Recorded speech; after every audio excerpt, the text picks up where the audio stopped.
Passo avait toujours été fasciné par la pétanque depuis son enfance. Il se souvenait des étés passés avec son grand-père, sur les plages de la côte méditerranéenne. Son grand-père, un voyageur gitan fier de ses traditions, était un joueur de pétanque hors pair. Il avait enseigné à Passo les bases du jeu, lui transmettant non seulement les compétences techniques, mais aussi l'amour profond pour la pétanque, ce sport qui avait lié leur famille pendant des générations. En grandissant, Passo avait démontré un talent naturel pour la pétanque. Ses lancers précis et son intuition stratégique l'avaient rapidement distingué sur les terrains de boules locaux. Il avait commencé à jouer en compétition, remportant des tournois locaux et régionaux. Sa réputation avait vite dépassé les limites de sa communauté gitane, et bientôt, il était reconnu dans toute la région comme un talent émerge de la pétanque. Passo était un joueur charismatique et respectueux de la tradition de la pétanque.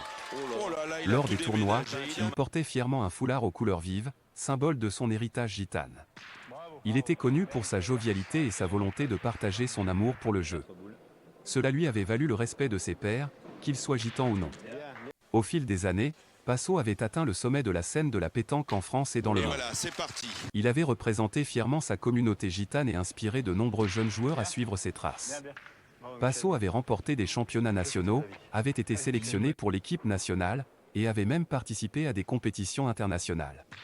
Passo, le grand joueur de pétanque gitane, restait toujours humble malgré ses nombreuses victoires et réalisations.